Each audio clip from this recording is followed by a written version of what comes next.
I opened my eyes with a throbbing sensation. Someone had poured a bucket of water over my head. With a clouded mind, I looked upward to see someone aiming a gun at my head. He was speaking, but I couldn't quite grasp his words. After a moment, my full consciousness returned. I was now seated on a chair, my hands and feet bound, unable to move. A person wearing a black mask pointed the gun at my head. I asked, "Who are you?" He approached me and whispered in my ear, "I'm your destiny." I didn't understand what he meant.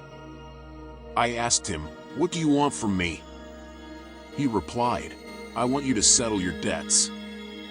I had no idea which debts he was talking about and why all this was happening.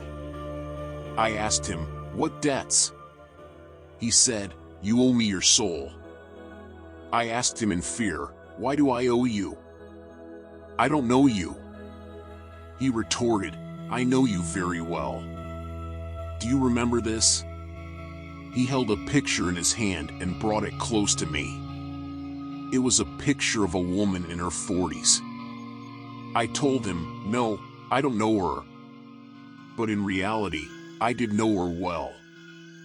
I had hit her with my car more than 10 years ago while I was driving under the influence, completely unaware. After the accident, I fled the scene but was apprehended by the police 3 days later. With some bribes and a good lawyer, I managed to secure an acquittal. However, it seemed that someone was more interested in tracking me than the police, her son.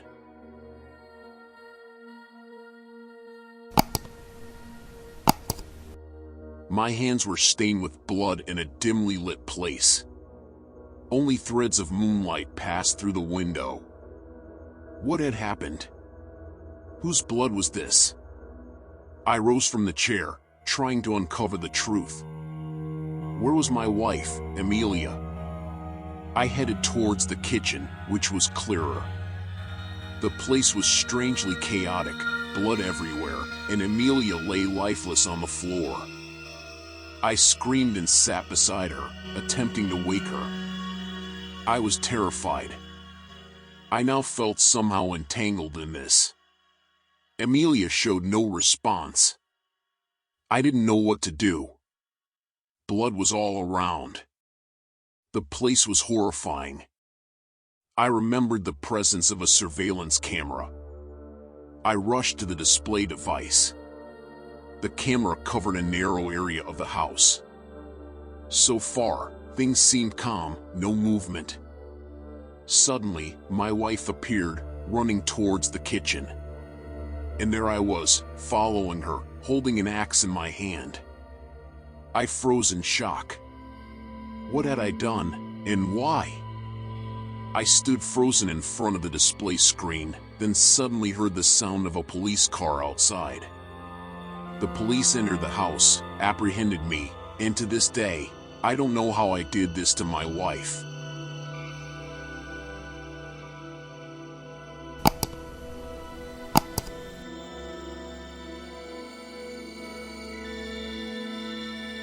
I woke up to the sound of my room's door breaking.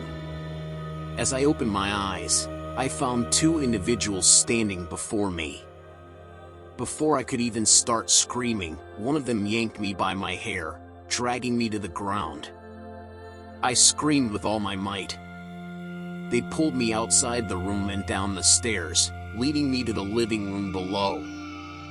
One of them fetched a chair, placed me on it, and then they brought a rope to tie me down. All of this happened in mere moments. One of them approached me, gazing into my eyes with a cold, terrifying smile. They placed a piece of tape over my mouth. I tried to resist, but it was in vain. The other person went upstairs, presumably searching for money or anything valuable to steal. The remaining person sat in front of me, their stare unnerving. I was wearing a short, open shirt, and their eerie gaze was fixated on my body. I wished they wouldn't think of anything other than robbery. After a few moments, the other person returned, informing them that they had found some money. However, the person sitting in front of me didn't show any reaction.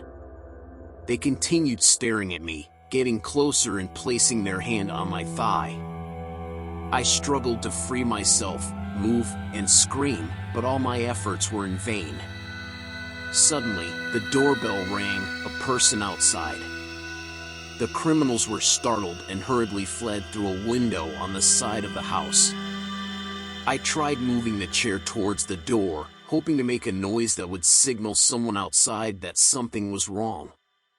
Luckily, the person at the door understood my attempt and started breaking the door until they managed to enter. It turned out to be a neighbor who had heard my screams and called the police. To this point, I'm still struggling to comprehend how all of this happened so quickly.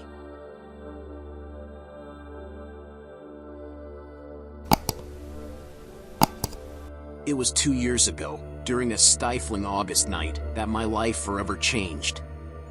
My husband and I had just welcomed our precious son, Carter, into the world. We had moved into a new house nestled deep within the woods of North Carolina. My husband's demanding job had him working overnight shifts, leaving me alone with our son in the eerie stillness of the night. That fateful night, as the clock struck 10, I ventured downstairs to satisfy a grumbling hunger. Leftover aromas danced in the air as I warmed our meal in the microwave. My gaze idly wandered to the back kitchen window, expecting the usual serene view of moonlit trees. What I found instead was sheer horror. A man's face was pressed against the window, like a grotesque mask plastered on the glass. His eyes were locked onto me, watching every move I made. Terror surged through me, my scream piercing the night, so loud it echoed through the house. The sound reached my baby's room, where his cries joined the cacophony. With my heart pounding in my chest, I seized a kitchen knife and locked myself and my crying son in his room. Fumbling fingers dialed my husband, and between frantic breaths, I recounted the horror unfolding before my eyes. His voice, a mix of fear and determination, urged me to stay locked up and call the police. Minutes that felt like an eternity passed before the police arrived. But to no surprise, the man was nowhere to be found. An unsettling feeling of vulnerability settled upon us, and I filed a report, clutching at the false comfort of authority. The following day, my husband and I ventured into the woods, an unease hanging heavy in the air. We stumbled upon a crude tent, haphazardly erected, a mere 80 yards from our property line. Under a tattered blue tarp, our stolen belongings lay strewn around. My blouse, my husband's t-shirts, canned fruits, and K-cups. But what chilled our bones were the photos. Pinned haphazardly to the tarp were selfies of the man who had invaded our lives. Smirking in our bed, lurking in our living room, and unbelievably, even a picture in our baby's room. Each image was a violation, a sinister invasion of our privacy that struck terror into our very souls. The man remained an enigma, his identity a shadow lurking just out of sight. A newfound sense of dread consumed our every thought. In response, we bolstered our defenses, adopting 3 vigilant pit bulls and acquiring firearms for protection. We refused to live as prey in our own home. Days turned into weeks, weeks into months, and the man's presence remained an unsettling ghost, lurking in the shadows of our minds. We were left haunted by the uncertainty of his intentions, the insidious nature of his violation. But as time passed, our fear morphed into something darker, a cold, seething rage that festered within us. And so, we waited, guns and pit bulls at the ready, resolved to defend our sanctuary at any cost. The nights were never truly peaceful again, each sound, each shadow sending our hearts racing. The man may have eluded capture, but we would never be his victims again. We were prepared to face the darkness, to protect our family from the unseen observer, no matter the bloody cost.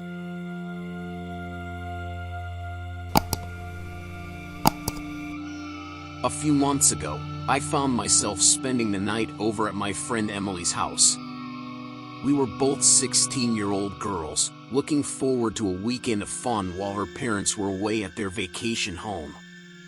With the house to ourselves, we indulged in junk food and watched a mindless horror movie on Netflix. Little did we know, the real horror was about to unfold. As the clock neared 11 p.m., a knock echoed through the quiet house. We were already on edge from the movie and the fact that we were home alone, so the unexpected interruption sent shivers down our spines. We contemplated whether to answer the door, our nerves already frayed. Another knock followed, and we decided to confront the visitor together. With cautious trepidation, we opened the front door, revealing two men who appeared to be in their mid-20s. Clad in jeans and t-shirts, they seemed oddly out of place.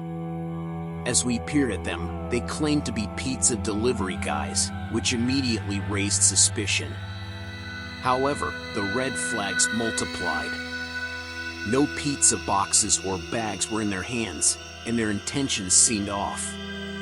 Despite informing them that we hadn't ordered any food, they persisted and even requested to come inside. Swiftly shutting the door, I locked it and warned them to leave, threatening to call the police. Behind the barrier of the door, their muffled protests didn't deter us. After confirming all doors and windows were locked, we texted our parents about the unsettling encounter. Watching the two strangers retreat into the night, we hoped the ordeal was over. Yet, that sense of security crumbled. Hours later, we were jolted awake. Ashley, not wanting to alert anyone, urgently signaled that someone was inside the house. My heart pounded as I struggled to comprehend the danger. The house was supposed to be our safe haven, but now it felt like a prison. Straining our ears, we heard the distinct sound of footsteps creaking from upstairs. Terror consumed us as we clung to the living room, whispering and dialing 911. In what felt like an eternity, a police officer arrived. We guided him through the house, our anxiety heightening with each step. When we reached Ashley's parents' bedroom, the open window struck like a chilling revelation. Our efforts to secure the house seemed futile as we realized the intruders had breached our defenses. The contents of a small safe box, once kept in the closet, had vanished. Our worst fears were confirmed. The two men from earlier were thieves. The police took down our descriptions, and the investigation began. The unsettling reality dawned on us. These silent trespassers were not just opportunistic thieves, they were potential threats to our lives. Grateful that we had remained unharmed, we continued to cooperate with the police, desperate for justice. Days turned into weeks, and the hunt for the culprits intensified. Emily and I recounted the events over and over, hoping our descriptions would aid in their capture. The specter of those two men lingered, a constant reminder of the vulnerability we had experienced. As time dragged on, our lives slowly returned to normalcy, but the trauma was etched into our minds. Every creak in the night triggered a shiver, and the safety of our surroundings became a mere illusion. We clung to the hope that the police would apprehend the perpetrators, preventing them from invading another innocent home. In the end, the thieves escaped with valuable belongings, leaving scars on our sense of security. We vowed to stay vigilant, urging others to do the same, and praying that justice would be served. If the culprits are ever apprehended, we'll make sure to update everyone on their fate. Until then, stay cautious, stay aware, and stay safe.